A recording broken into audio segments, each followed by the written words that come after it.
নমস্কার বন্ধুরা, ঘোষ ফ্যামিলির রান্নাঘরে সবাইকে স্বাগত। আজকে আমি তৈরি করব মাছের তেলের রেসিপি। এর জন্য আমি এখানে কিছু সবজি কেটে নিয়েছি বেগুন, আলু, টমেটো, পেঁয়াজ, কাঁচা লঙ্কা, ধনেপাতা ও আদা রসুন।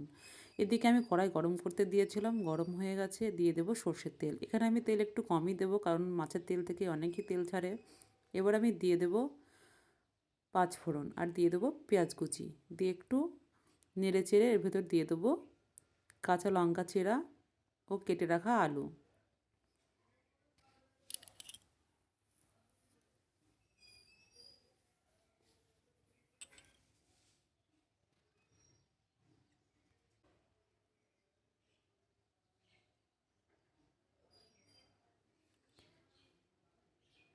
এবার আমি দিয়ে দেব পরিমাণ মতো লবণ আর পরিমাণ মতো হলুদ, দিয়ে ভালো করে নেড়েচেড়ে একটু ভেজে নেব।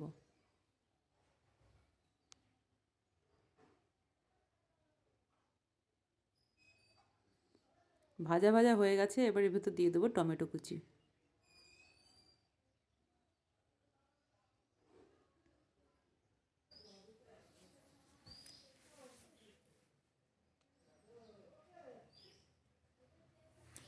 এবার এর ভেতর দিয়ে দেবো কেটে রাখা বেগুন। এই সবগুলোকে একসঙ্গে ভালো করে একটু ভেজে নিয়ে এর ভেতর দিয়ে দেবো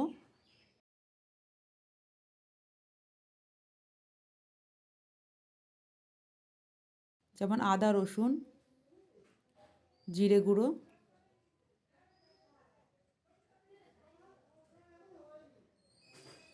ধনে গুঁড়ো আর কাশ্মীরি লঙ্কার গুঁড়ো। তো সবগুলোকে একসঙ্গে ভালো করে কষিয়ে নেব।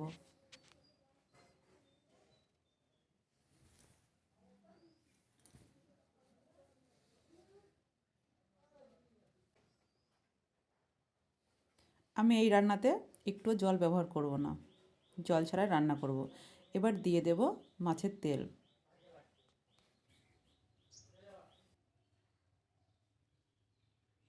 দিয়ে ভালো করে নেড়েচেড়ে ঢাকা দিয়ে রেখে দেব। এইভাবে আমি বারে বারে ঢাকা দিয়ে দিয়ে ভালো করে কষিয়ে নেব, সিদ্ধ করে নেব।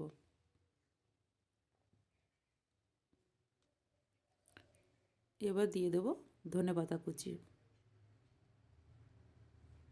দিয়ে নেড়েচেড়ে ঢাকা দিয়ে রেখে দেব।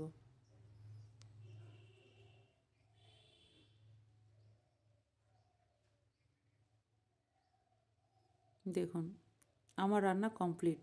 এভাবে আপনারা তৈরি করে খাবেন, দেখবেন খুব ভালো লাগবে। আমার রেসিপি যদি আপনাদের ভালো লেগে থাকে তাহলে লাইক, কমেন্ট, শেয়ার এবং সাবস্ক্রাইব করে দেবেন। ধন্যবাদ।